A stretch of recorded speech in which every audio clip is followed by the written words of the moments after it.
السلام علیکم ورحمۃ اللہ وبرکاتہ۔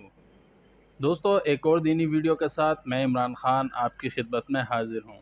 ویڈیو اچھی لگنے کی صورت میں لائک اور شیئر کمنٹ ضرور کریں۔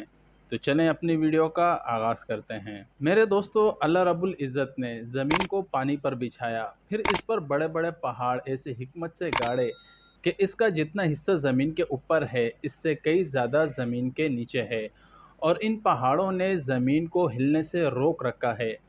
اگر یہ پہاڑ نہ ہوتے تو زمین پر اتنے زلزلے آتے کہ زمین کا سارا نظام دھرم برہم ہو جاتا، لیکن یہ اللہ کی ذات ہے جس نے زمین کو پہاڑوں کی کیلوں سے باندھ رکھا ہے۔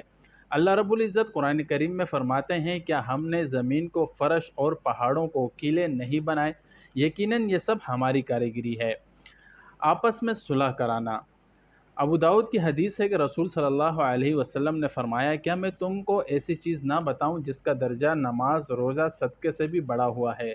صحابہ نے عرض کیا، ضرور، کیوں نہیں؟ رسول صلی اللہ علیہ وسلم نے فرمایا، دو آدمیوں کے درمیان صلح کرانا اور آپس کے درمیان اختلاف تو دین کو تباہ و برباد کر دینے والی چیز ہے۔ یہ اس کی اہمیت کے بارے میں بتایا گیا ہے کہ اس کی کتنی اہمیت ہے۔ علم کو ذریعہ معاش بنانا۔ ابو داؤد کی حدیث ہے کہ رسول صلی اللہ علیہ وسلم نے فرمایا، جس علم کے ذریعے اللہ کی خوشنودی اور رضامندی حاصل کی جاتی ہے، اگر کوئی آدمی ایسے مبارک علم کو صرف دنیا کی مال و متاع حاصل کرنے کے غرض سے سیکھے گا تو کل قیامت کے دن ایسا آدمی جنت تو جنت کی خوشبو بھی نہیں سونگھ پائے گا۔ قیامت کا خطرناک منظر۔ قرآن کریم میں اللہ رب العزت فرماتے ہیں، وہ دن قابل ذکر ہے جس دن سور پھونکا جائے گا تو زمین اور آسمان میں جتنے فرشتے اور انسان وغیرہ ہیں سب گھبرا جائیں گے، مگر جس کو خدا چاہے گا وہ اس گھبراہٹ سے محفوظ رہے گا، اور اللہ کے سامنے سب عاجز بن کر حاضر ہوں گے، اور تم پہاڑوں کو دیکھ کر یہ خیال کرتے ہو کہ یہ جمے رہیں گے، حالانکہ وہ قیامت کے دن بادلوں کی طرح اڑتے پھریں گے۔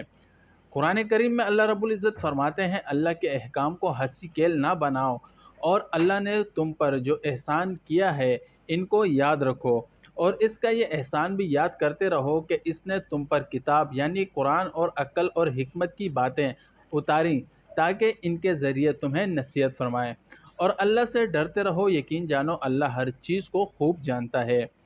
حضرت عثمان رضی اللہ تعالی عنہ کے کارنامے اور شہادت۔ حضرت عثمان رضی اللہ تعالی عنہ نے اپنی خلافت کے دوران بہت سے کارنامے انجام دیے، جس میں پوری امت کو ایک نسخہ قرآن پر جمع کرنا، مسجد نبوی اور جنت البقیع کے حصے کو وسیع اور کشادہ کرنا، اور اسلامی ممالک کے حدود کو بڑھانا ان کے اہم کارنامے ہیں۔ وہ اسلام اور مسلمانوں کی خدمات انجام دینے میں منہمک ہی تھے کہ منافقوں کے فتنے کی وجہ سے مسلمان اندرونی اور داخلی فساد کے شکار ہو گئے۔ ان تمام فتنوں کو پھیلانے میں عبداللہ بن سبا نامی یہودی نے اہم کردار کیا تھا۔ اسے اسلام اور خاص طور پر حضرت عثمان رضی اللہ تعالی عنہ سے بغض اور عداوت تھی۔ مسلمانوں میں آپس میں اختلاف پیدا کرنے کے لیے اس نے کوفہ، بصرہ، دمشق اور مصر کا سفر کیا، اور ایک بڑی جماعت اس کے ہم خیال بن گئی۔ اس نے مصر وغیرہ کے علاقوں کے بہت سے اپنے ہم نواؤں کو مدینہ بھیجا، ان میں اکثر منافقین تھے۔ سیدھے سادے مسلمانوں کو بھی بہکا کر اپنے ساتھ کیا۔ یہ لوگ اس وقت مدینہ پہنچے جب اکثر صحابہ حج کے لیے مکہ گئے ہوئے تھے۔ انہوں نے مدینہ میں حضرت عثمان رضی اللہ تعالی عنہ کا گھر کا محاصرہ کر لیا، ان کے اوپر کھانا پینا بند کر دیا۔ آخر 18 ذی الحج جمعے کے دن قرآن کی تلاوت کرتے ہوئے حضرت عثمان رضی اللہ تعالی عنہ کو شہید کر دیا گیا۔ اور اسی کے ساتھ دوستوں میں اپنی ویڈیو کا اختتام کرتا ہوں۔ امید ہے میرے دوستوں یہ چھوٹی سی ویڈیو آپ کو ضرور پسند آئی ہوگی۔ وما علینا الا البلاغ۔